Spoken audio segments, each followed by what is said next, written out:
नमस्कार, मैं शिव। आप देख रहे हैं लाइव यूपी न्यूज 24। आज हमारे साथ साहित्य की दुनिया के एक इतने अच्छे कवि जो पुलिस में रहते हुए संवेदना से परिपूर्ण हैं और राष्ट्रभक्ति से ओतप्रोत हैं। ओज के से लेकर के श्रृंगार और साहित्य की अनेक विधाओं में आपने बड़ी ही उत्कृष्ट रचनाएं लिखी हैं और सुनाई भी हैं। कुलदीप कलश जी हाँ, ये पुलिस यूपी पुलिस के एक कर्मचारी हैं जिनका कवि हृदय आए दिन कुछ ना कुछ लिखता रहता है। आपकी पुस्तक कॉफी द टेबल और दूर जाना है मुझे, ये ऐसी पुस्तकें हैं जो काफी चर्चित है। दूर जाना है मुझे पुस्तक के लिए आपको 1 लाख रुपए का उत्तर प्रदेश सरकार द्वारा पुरस्कार भी मिला था। कुलदीप कलश जी से हम जानेंगे कवियों की दिक्कतें, कविताओं का आज का स्वरूप, और इसके अलावा हम कुलदीप कलश जी से यह भी जानना चाहेंगे कि समसामयिक विषयों पर कि क्या कवि क्या सोचता है और कैसे लिखता है। तो आइए चलिए अब देर नहीं करते हैं, बातचीत शुरू करते हैं कुलदीप कलश जी से। अभी कुछ दिन पहले अबू आजमी जो समाजवादी पार्टी के नेता हैं, उन्होंने औरंगजेब पर बोला, फिर राणा सांगा पे विवाद शुरू हुआ। ऐसे अनेक विवाद चलते चले जा रहे हैं, फिर चाहे वो वक्फ बोर्ड का हो, सीए का हो, कई विवाद है। क्या इन सारे विवादों का कवि मन पर प्रभाव पड़ता है? क्या कवि इनसे प्रभावित होकर कविता पर इनके अनुसार मंच पे जाकर के कविताएं पढ़ता है? क्या उसको भी प्रभावित करते हैं ये सारे कारक कवि को भी? देखिए, कवि हर चीज से प्रभावित होता है। मतलब कवि, आप मुझसे बात कर रहे हैं, मैं इससे भी प्रभावित हो रहा हूँ। या मेरे आसपास बड़ी सी शांति है, मैं इससे भी प्रभावित हो रहा हूँ। मेरे आसपास कोलाहल होगा, मैं उससे भी प्रभावित होता रहूंगा। और मैं ही नहीं, हर व्यक्ति प्रभावित होता है, आप भी प्रभावित होते हैं। मैं कवि हूं, इसलिए हो सकता है मैं 4 पंक्तियां उस पर लिख दूं। आप पत्रकार हैं, हो सकता है कि इस विषय पर एक कार्यक्रम कर दें। प्रभावित तो हम होते ही हैं अपनी अपनी धारणा के साथ। और मुझे लगता है कि जब कभी भी ऐसे ही यक्ष प्रश्न आए कि क्या सही क्या गलत है, तो हमें इतिहास पढ़ना चाहिए और अपने गौरवशाली इतिहास को पढ़कर गौरवान्वित होना चाहिए कि हम उस देश के वासी हैं जहां का राणा संग्राम सिंह, राणा सांगा, एक हाथ नहीं था, एक आंख चली गई थी, घाव घाव ही थे शरीर पर। और उस व्यक्ति ने वो चाहते तो बड़े बड़े शक्तियों के आगे वो भी घुटने टेक कर और अपना सब कर सकते थे। और हमें उस इतिहास पर न केवल गर्व करने की आवश्यकता है, हमें उस इतिहास को अपनी आगे वाली पीढ़ियों में ट्रांसफर करने की आवश्यकता है कि हमारी जो आने वाली पीढ़ियां हैं वो ठीक है प्रतियोगी परीक्षाओं के लिए मुगल काल को याद रखेंगी, लेकिन उन्हें यह भी मालूम होना चाहिए था कि राणा संग्राम सिंह, राणा सांगा के 3 पुत्रों में से एक उदय सिंह द्वितीय के पुत्र महाराणा प्रताप थे। ये नहीं हम लोग जान पाते क्योंकि पढ़ते ही नहीं है। राणा प्रताप के पुत्र और राणा प्रताप के पिता के विषय में हमें नहीं मालूम। हमें नहीं मालूम कि छत्रपति शिवाजी महाराज के पिताजी कौन थे। हमें नहीं मालूम कि मालोजी उनके पिताजी थे या उनके बाबा थे। मालोजी के पिताजी शाहजी थे, शाहजी के पिता छत्रपति शिवाजी थे, मालोजी के पुत्र शाहजी थे, शाहजी के पुत्र शिवाजी थे, शिवाजी के पुत्र संभाजी थे, संभाजी के पुत्र शाहूजी महाराज थे। ये हमारे बच्चों को मंत्रों की तरीके से याद होना चाहिए, मालूम होना चाहिए कि उस पहाड़ी दुर्गम क्षेत्रों में रहने वाले वो सिंह, वो चाहते तो कुछ नहीं करना था। शाहजी भोसले बीजापुर दरबार में बड़े उच्च पद पर थे, उन्हें राज भोगना था, लेकिन यह हिंदवी स्वराज की कामना थी या यह अपनी सत्ता, अपना अनुशासन अपने हाथ में लेने की लड़ाई थी। कुलदीप जी, भारतीय लोकतंत्र के अंदर एक विपक्षी पार्टी की सांसद है, उन्होंने कह दिया है कि देश की सरकार जो है वो एनसीईआरटी की बुक्स जो है या न्यू एजुकेशन पॉलिसी में शिक्षा में भगवाकरण लेकर के आ रही। जैसा कि अभी आपने कहा कि हमारे घरों में बच्चों को शिवाजी, राणा प्रताप, राणा सांगा ऐसे महापुरुषों के बारे में मंत्र की तरह जाना चाहिए, वहीं पर इस देश के एक नेता का ये कहना है कि शिक्षा का भगवाकरण हो रहा है। नहीं, देखिए, मैं ये बात तो सही है कि इस विषय पर तो मैं कुछ नहीं बोलूंगा, लेकिन देखिए, जो आप नाम ले रहे हैं, नाम लेना मेरे लिए उचित नहीं है, लेकिन फिर भी जो विषय है आपका, मैं कहता हूं कि क्या हम रामचरितमानस तभी पढ़ेंगे जब वो हमारे कोर्स में शामिल होगी? आप बताएं, आप रामचरितमानस का पाठ करते हैं? क्या वो कोर्स में है? फिर भी करते हैं ना। तो जो सही काम है, आपको किसी किताब में लिखा नहीं मिलेगा कि आपको प्रातः उठकर शौच आदि की क्रियाओं से निवृत्त होकर स्नान करना चाहिए और अच्छे कपड़े पहनकर आना चाहिए। कहीं कहा जाता है आपसे? कोई ना कहे आपसे, तब भी आप करते हैं ना। तो इतिहास तो हमको पढ़ना ही पढ़ना है ना।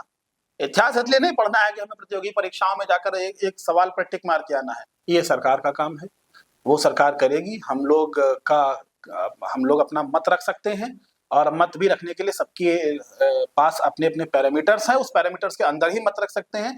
और मैं तो आपसे अनुरोध भी करूंगा कि आप पत्रकार हैं, आप मुक्त हैं किसी प्रकार के बंधन से, आप इस विषय को अपने अनुसार राष्ट्र हित में, समाज हित में उठाएं भी।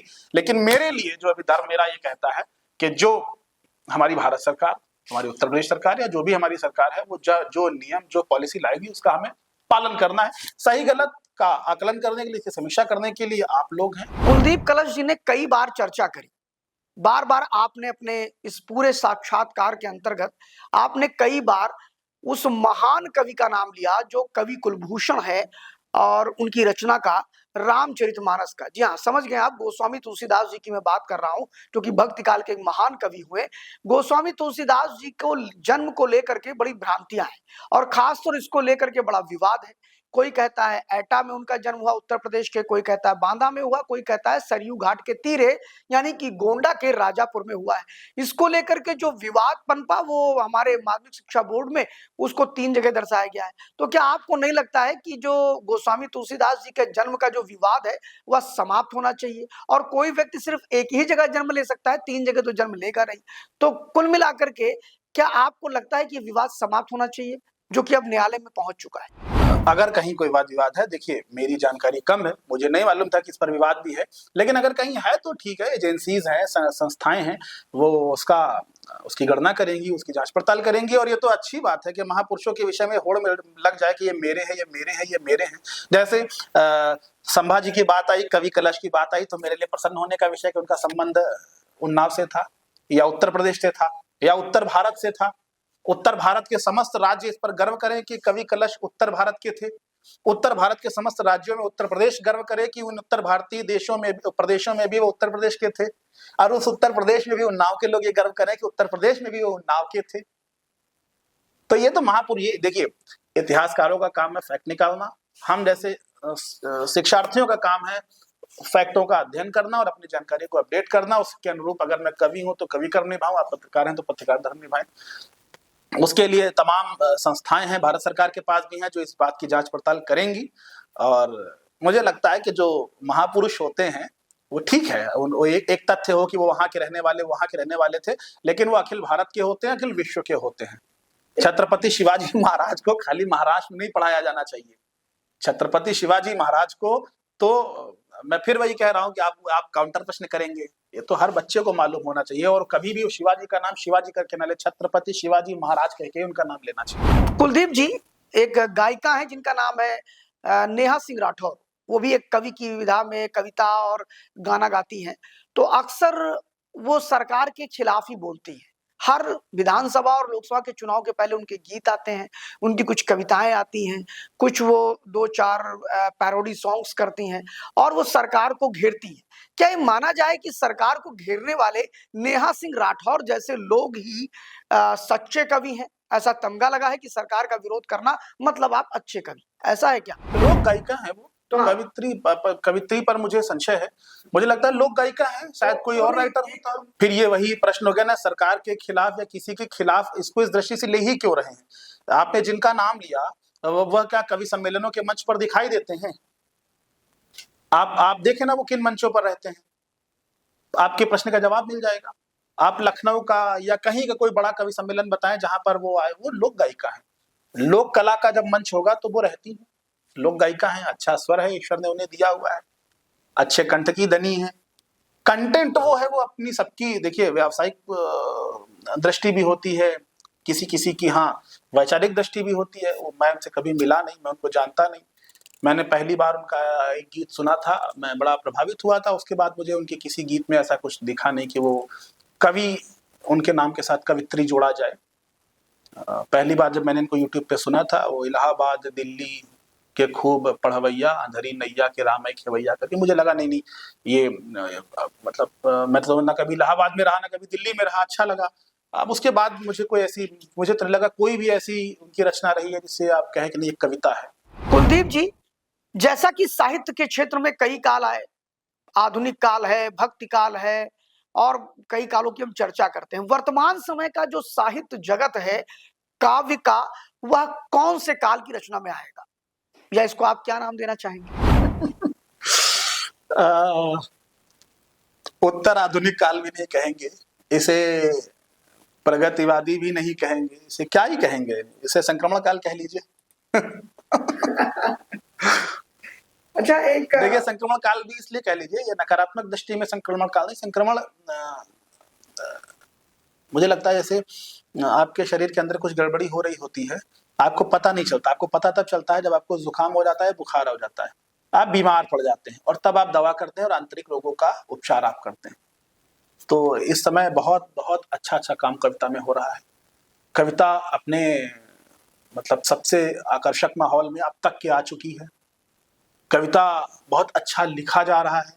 देखिए मैं फिर कहूंगा कि जो दो चार ऐसी कंटेंट आ जा रहे हैं जो अकविता है, जो अकवि हैं, उनको आप मानक ना बनाएं। मानक बनाने के लिए बहुत बड़े श्रेष्ठ नाम पड़े हुए हैं।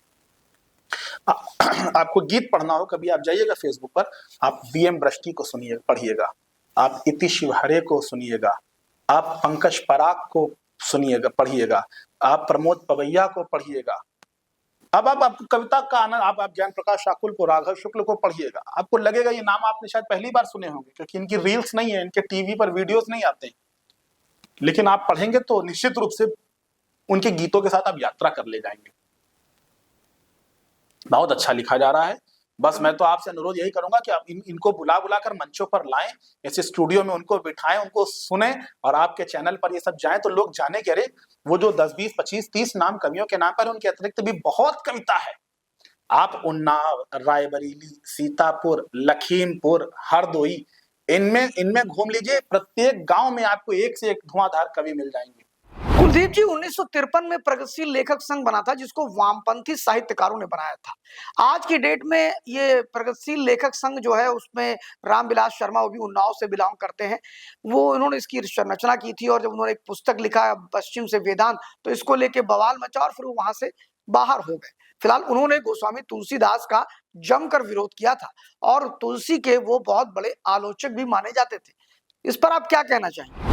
होंगे जिंदा। मैं तो, ऐसा कोई संघ है भी, मैं तो कई वर्षों से, लगभग 2 दशक से कवियों के मंच पर हूँ। मुझे तमाम वैचारिक, जब वामपंथी विचारधारा का तमाम वैचारिक विरोधाभासी मित्र मिलते हैं, लेकिन ऐसा कोई संघ होगा, देखिए संघ क्या है, चार एक विचार के लोग मिले, साथ में बैठ गए, वो संघ है।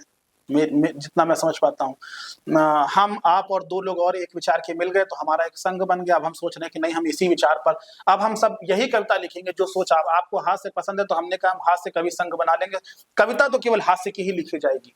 ठीक है, आपका अपना अधिकार है, आप बनाइए। तुलसी बाबा से बहुत से लोग असहमत हैं, लेकिन मैं तो तुलसी बाबा को, जब जीवन में कभी आपके पास कोई शिव जी कोई ऐसा प्रश्न आए जिसका उत्तर आपको ना मिले, लगे कि यार इस धर्म संकट में क्या करना चाहिए, तो रामचरितमानस में, मुझे लगता है कि रामचरितमानस और श्रीमद् भगवद गीता के अंदर सारे आपको मिल जाएंगे। मैंने खूब इस पर भी लिखा है। यदि आप अनुमति दें तो मैं आपको एक छंद सुनाता हूँ।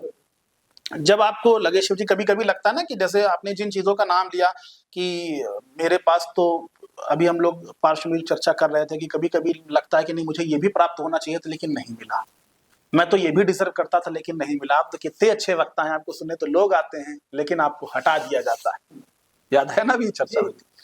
अब आप उस मनोभाव को रखिएगा, फिर आंख बंद करके भगवान श्री कृष्ण का स्मरण करिए। सुदर्शन चक्र से जो सूर्य को ढक सकता था, जो अर्जुन के रथ पर बैठकर पूरे महाभारत के पक्ष और विपक्ष को संचालित कर सकता था, क्या उसको महाभारत का युद्ध रचाने की आवश्यकता थी? वो जिसको चाहता उसका संहार कर देता। वो सुदर्शन चक्र रखने वाला कृष्ण 99 गालियां अपने फुफेरे भाई की सुनते हैं। उनको चक्रधर नाम से जितने लोग नहीं जानते होंगे, उसके 150,000 गुना लोग उनको मुरलीधर के नाम से जानते हैं। महाभारत युद्ध करने वाला, इतने वध करने वाला असुरों के, आतताइयों के, और प्रेम का देवता है, प्रेम का ईश्वर है भगवान कृष्ण। तो आप उनके जीवन को लीजिए। मैं बहुत इस छंद को पढ़ता हूं, खूब सुना भी जाता है कि सर्वशक्तिमान होके धैर्य धरने की सीख, सौवें अपमान पे ही शीश काटते हैं कृष्ण। सर्वशक्तिमान होके धैर्य धरने की सीख, सौवें अपमान पे ही शीश काटते हैं कृष्ण। कर में सुदर्शन सा चक्र धारते हैं, किंतु जगत में मुरली की तान बांटते हैं कृष्ण। और द्वारिका सा वैभव भी मित्र के समक्ष तुच्छ, दीनहीन बंधु के भी कष्ट काटते हैं कृष्ण। और काल सम कालिया के फन पे जो नाचते हैं, मृत्यु से भी जीतने का ज्ञान बांटते हैं कृष्ण। पालते जो तीनों लोक स्वामी है समष्टि के जो।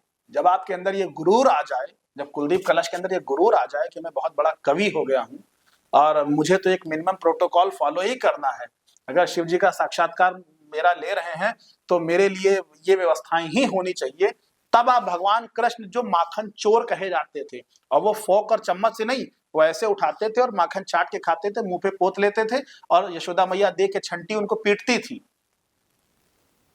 कि पालते जो तीनों लोक स्वामी है समष्टि के जो, माखन की मटकी को खूब चाटते हैं कृष्ण। मित्रता में भाव देखे देखे नहीं ऊंच नीच, राजा रंक की सदा ही खाई पाटते हैं कृष्ण। तीनों लोगों के स्वामी का मित्र था दीनहीन सुदामा, कि पालते जो तीनों लोक स्वामी है समष्टि के जो, माखन की मटकी को खूब चाटते हैं कृष्ण।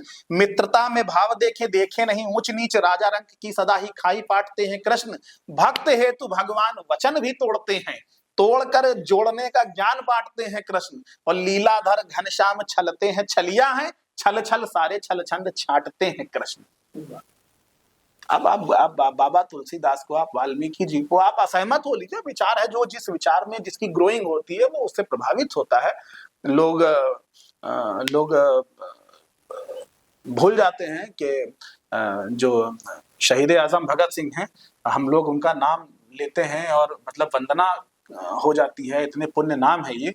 वामपंथी विचारधारा के थे, वो नास्तिक थे, तो हम उनका वो पक्ष क्यों चुने? हम उनका वो पक्ष ना देखें कि उन्होंने अपना सर्वोच्च बलिदान, कहा जाता है जान का बलिदान, उन्हें मालूम था कि अंग्रेज उन्हें पकड़ेंगे, बम फेंक रहे, उन्होंने बम भी ऐसा फेंका कि जिससे किसी का अहित ना हो, सांकेतिक बम फेंका। तो ऐसे विचारधारा को प्रणाम करने की आवश्यकता है।